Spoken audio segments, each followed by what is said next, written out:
What up, guys? Your boy Quake, and 50 Cent got the right one according to T.I. because T.I. ain't having any of the disrespect towards his family or his wife. For those of you that are unaware, T.I. and 50's versus battle that was supposed to happen has taken a left turn, and it's gotten very disrespectful, with 50 dragging in T.I.'s wife, Tiny, by posting an embarrassing photo of her, and then T.I.'s son going in and basically disrespecting 50 Cent's dead mother. So it just got taken to next levels of disrespect. After all the back and forth, T.I. decided to respond on wax to 50 Cent. And no, this is not the war record. This is a new diss track that is clearly directly at 50 called The Right One. So let's break down this diss track. And I want to say the second verse is very, very lethal. The first one's all right, but this second verse that I'm going to go over is crazy. If you don't know the history completely of what's going on, watch my previous video. I break it down of, T.I.'s son going at 50, all the videos, the comments, and all this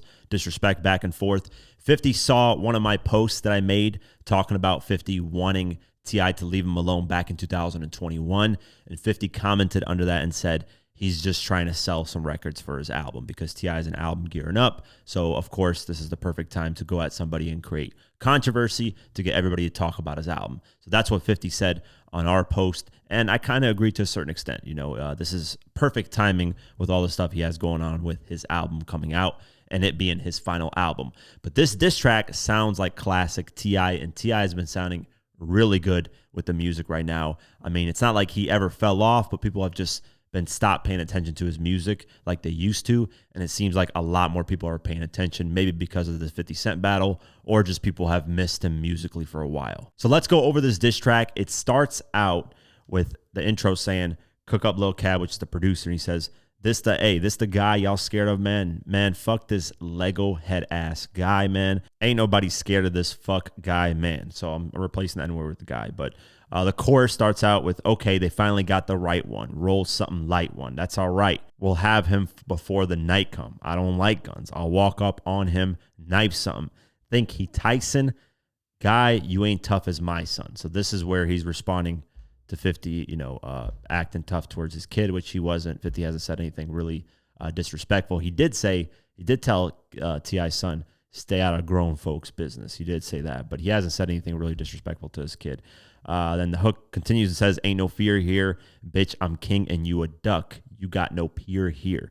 But smoke, you'll get your fair share. You wouldn't dare stare me in the eyes and move your dick suckers. Say that shit you say with your thumb. Boy, you's a big sucker." Basically, hey, man, this is not something you would say in person. And he says, you just talk with your thumbs, which is social media memeing. So that's the hook, and it repeats, throughout the track. So let's go into verse one. And this verse is good, but I can't wait till I get to the second one. So let's go to the first verse. It starts out, "To me, you just a small man in a big shell.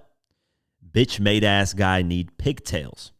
You take no issue with them white boys.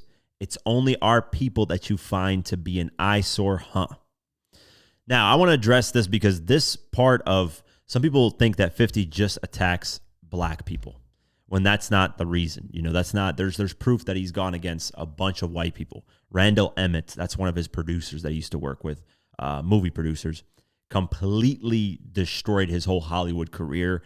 He made that Money by Monday thing popular because of that guy. He made that Fofty thing popular because of that guy. He just went on a rampage with that guy for like a whole month on social media, clowning him. So that's a white guy that he disrespected. There's a guy that stole from him and Sire Spirits and his company. That's another guy that he disrespected. He took his house. He seized the guy's house. He disrespected Madonna, Bill O'Reilly, who else? Jimmy Iovine, Interscope Records. He said fuck Jimmy Iovine in his prime music. So, this narrative that 50 only goes after black people and only, destroys black people is the dumbest thing ever, because 50 is in hip-hop culture. So you're going to beef with mainly black people because hip-hop culture is mainly filled with black people. So that narrative, I never understood. It's stupid. It's not like, T.I.'s beefed with only black people. I don't remember when T.I. ever beefed with anybody white. Shawty Low, black. Any issues had with Drake at one point. I mean, Drake is half-half, but that was an issue. T.I.'s had his own fair share. A lot of rappers have beef with just black people. So I don't get that narrative. But he says that he basically is following what the internet is saying. That's what a lot of people on the internet are saying. So he's repeating that. He said, "Duck and smoke, he won't even stand up for his legacy. I guess it's because he see ain't shit to fight for. Here he's saying this guy's not willing to do the verses. This is what he's addressing. He's saying, hey, his legacy is, the music he's released. Let's do a verse. Let's battle it. But he's ducking that smoke. He doesn't want to fight, over the legacy because he ain't got nothing to fight for is basically what he's saying. He says, hey, listen, man, this shit ain't go how you think it is. Down here, we'll strip you out that shit, leave you with rabbit ears. And you ain't the only one was grimy before you had a deal. You think you special, end up somewhere pushing daffodils. Guy, you got less talent. You're less attractive, more average. You ain't got more motion. You're just moving where it's less traffic. That's debatable, T.I. 50 just did one of the biggest tours in hip-hop. I believe it's the sixth now biggest tour. At the time, it was like the third. He did $103 million or $105 million, 103 cities around the world. He's got motion musically. Maybe not new music, but his music catalog stands the test of time. So that, if you look at followers on Instagram, 50's way bigger. If you look at streams, 50's way bigger. They're just, 50's at a level that T.I. is not at. Whether people want to, they could say, oh, T.I. is a better catalog. That's just your opinion. But that's a whole different argument. He says, you moved out where it rapping and it gave you a DMX package. Basically, DMX was an actor, so on and so forth. He was doing half rap and all that. You ain't that savage guy, you 5-0 dispatcher. This is funny coming from the guy, who's done Crime Stoppers. Old tender dick guy, all mad because Puff let your bitch have it. So this is the Daphne Joy with Diddy, which is hilarious. Shout out to T.I. because that's, everybody is kind of poking fun at that, and it's kind of funny. Gave her tartar sauce and mustard like a fish sandwich. That is disgusting and funny at the same time. And God damn it, if this guy want drama, I'm not landing. Once it's up, I'm not landing. Truces is outlandish because you're not that guy and you're not that rich trying to stun on everybody with them white folks shit. Another, shot at what 50's doing with the Unit Films and Television. It's not white folks stuff at the end of the day. 50 gathered up over $150 million to do the Unit Films and Television studio. That's a lot of money that I don't even know if T.I. has, is the funny thing in this situation. But, when people diss, sometimes you got to have some facts with it. But, of course, he's popping his shit, and some stuff he says is very valid. Now, in this first verse, that's why I didn't really like it, because a lot of the stuff he's popping is like, you can debate it, and it's like, you're talking like you're the bigger rapper, but, everything else says otherwise. I don't remember the last time T.I. headlined a tour around the globe. When you can provide that information for me, then, we can have a conversation about that. But the chorus repeats, and this second verse is just lethal. I mean, I love it. This second verse is crazy. Second verse is one of those second verses where it's one of those diss verses that's just like, it's going to stand out in my head forever, and it's going to be something that I've been replaying the record. It's a fire record at the end of the day. But let's go to the second verse. He says, "A say boo boo," which is 50's original hood nickname before he got famous. "Bring your bitch ass outside and play in the street. You ain't no motherfucking gangsta. You just prey on the weak. Man, all you do is talk shit and hope it stay on the net. Play detective catching killers on some police shit." So, of course, we can debate that with T.I. But grown men making memes, that's a weird-ass flex. Kick a guy while they down, you a sucker for that. Now, this is the part where I don't agree. Diddy kicking him while he's down. Who cares about Diddy, man? He's a bad person. I don't know why. That little line is what kind of turned me off on this verse, because it's like, why are people like having ways to defend Diddy? The guy's just a bad person. So, I'm glad 50's probably one of the few people in hip-hop that are actually speaking against Diddy, which is crazy. It's like, why would you? T.I. should not be defending Diddy. That's not a hill that you want to die on. So that part I don't like about this verse. But he continues, says, "Having a moment, hate to let this guy injure my life, but I'll give his ass the Cajun salt about him mentioning my wife." So this is where he gets mad at this. He yells out "Bankhead," his hood, from the background. And he has every right to be mad at, somebody disrespecting his wife. "You hate women." This is where it burns. This is like some lethal stuff. He says, "You hate women. Guess that's why you can't keep one. You can't love them because from your mama you received none." That is bad. "Oh no, you'd rather set fires to houses with babies in them." Now, he's referring to this situation with his baby mama back in 2008. Her house was set on fire. She alleges that 50 was the one that did it to destroy the house so she wouldn't get it, and so on and so forth. In my opinion, humble opinion, there's a lot of evidence that kind of points to her doing it herself because of how she explains the situation. Just doesn't really make sense. That's why nothing ever came of it, because the situation just doesn't make sense the way she said it. But that's neither here or there. Of course, T.I. is going to bring that up, and he brought it up in a very genius way. So shout out to him for that. It's well written bars here. He continues and says, I got paperwork from guys in prison. Your name is in them. This is where he talks about the paperwork. He said it in comments before that he's got paperwork on him. So I would love to see this. Peter Parker journalism. He's saying, I guess I'm Venom. Morals won't break or bend them. New Yorkers, you going to defend them? This your king, huh? He been a victim from the get-go. This is where I was just like, damn. Murder Inc. pumped his ass full of bullet holes. Cam did him like a hoe on the radio. Took losses from Rick Ross and Fat Joe. Jada spanked that baby thinking it's sweet. Kanye stood up to him, made his first week a defeat. It always happened. Too much yapping, guys slapping your cheeks. So what the fuck you think gonna happen out here playing with me? You got the right one, King. That is a hell of a way to end the verse. But I kind of want to go over this. I kind of want to refute a little bit of this stuff. I just have to because it's interesting. So he said, Murder Inc. pumped your ass full of bullet holes. You know, most people know Murder Inc. was tied to Supreme. Supreme had, allegedly, quote unquote, a hit put out on 50, so on and so forth. Murder Inc. and Supreme, yeah, they were in business together, but it wasn't like Murder Inc. that did that, like directly. It was not like Ja Rule did that, Irv Gotti, or Black Child. Black Child did stab 50 in the studio in the Hit Factory moment, but if you ask Chris Gotti told the story that he got his head was leaking blood because 50 took the mic, the studio speaker, and threw it on his head, and he was leaking blood on his head. So that whole incident, everybody got into a fight, everybody got damaged and injured to a certain extent, right? So the bullet holes, it's Supreme, and when you're in the streets dealing with a drug kingpin dealer like that, something's gonna happen. But the part that people tend to like dismiss and forget is that 50 didn't get scared after that. He still called out Supreme, still started with the beefs. The first song he came out with was F You. That's the first song he came out with. So had he folded and changed his whole image and become somebody, different after that, then yeah, but it actually made him worse. It made him into more of a monster because he just doesn't care anymore about life if he lived or dead. So that whole situation, it is what it is. Cam did him like a hoe on the radio. That was funny. Curtis, how much did, what do you say? How much did the mob sell, Curtis? That was funny. But at the end of the day, 50 had to end like the last laugh at that, destroyed him on Funeral Music.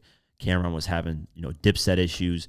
50 brought Jim Jones and Joel Santana on stage with him to turn on Cameron, their own boss. So a lot of people would say 50 won that, but I get that point of it, that picture moment of Cameron on the radio. That was funny. I do agree on that part. Took losses from Rick Ross and Fat Joe. I wholeheartedly disagree. I think 50 cooked Fat Joe, and I think Rick Ross, yeah, musically at the time, he did his thing. He was popping, but look at right now where they're at. Where's Rick Ross and where's 50? 50's still at a higher level. 50's still, 50 actually has the most recent hit with I'm the Man as well. So, I debate that part of it, but it is what it is. Jada spanked that baby thinking it's sweet. I agree. Jadakiss, bar for bar, cooked him. Yeah, and that battle, Jadakiss clearly won. Even 50 himself admitted that Jadakiss was the only one that could he felt actually took a loss in when it comes to like musically and stuff. So yeah, I agree with that. Kanye stood up to him, made his first week of defeat. Yeah, I mean, that's true. But, the funny part about that is 50 sold more records than T.I. first week. There's been no out. Like 50's album that he lost to Kanye West to is T.I.'s best first week sales in his career. Because how much did Paper Trail? I believe Paper Trail did, I want to say 600-something thousand first week. I looked it up like a couple of 568,000 first week. Let's see what the album after that, No Mercy, what did that do? That did 159,000 copies first week. So there you go. 50's worst selling album on a major label did those numbers. Did 156,000 first week. So let's go to T.I. versus T.I.P. How much did that do? I believe it did like 400,000. Yeah, 470,000. King, the album, did 522. So T.I.'s best-selling album did 568,000 first week. 50 losing to Kanye did 691,000 first week. And then 50's worst-selling album on a major label. I know people are going to mention Animal Ambition. That was an independent release through G-Unit Records. So it is, I do count that. That factors in because labels obviously push more and put more money into budgeting and marketing. So 50's worst-selling major label album is 160,000 copies first week. That is basically what T.I.'s worst-selling, I believe. Actually, T.I.'s done worst-selling, but T.I.'s released a lot more albums. But still, 50 records-wise has sold more. So for him to mention first week sales is funny.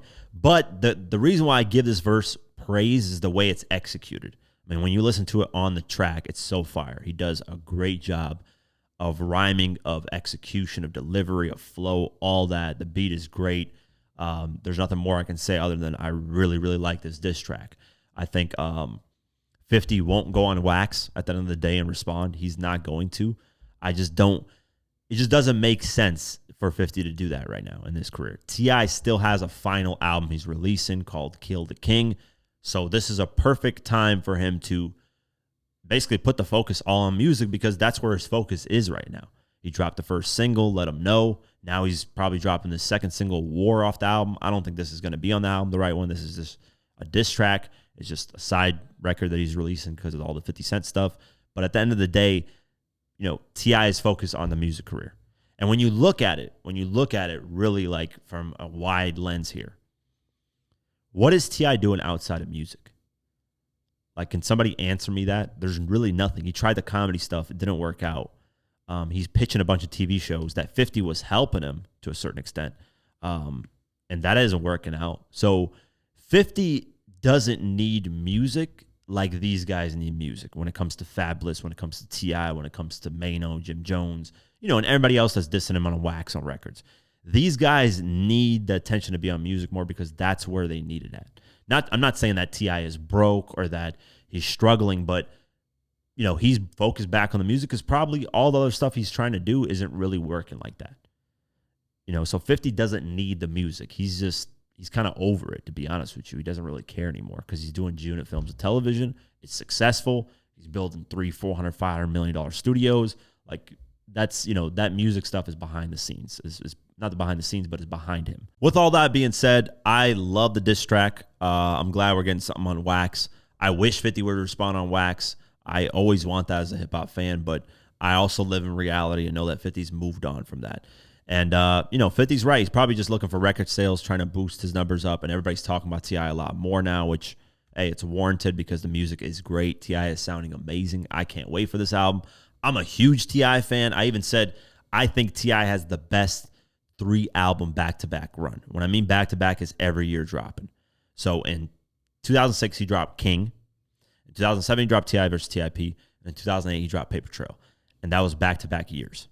And I think that run was incredible because every album he dropped, he did better first week in sales and sold more records. And he was going through all that stuff with the guns and the machines and all that and, all this, facing, 30 years in prison and, the shooting and death of his best friend, all this stuff he was going through and still delivering quality music like that with all the pressure that was going on him. So I love that 3-album run. I think it's one of the best in hip-hop, if not the best.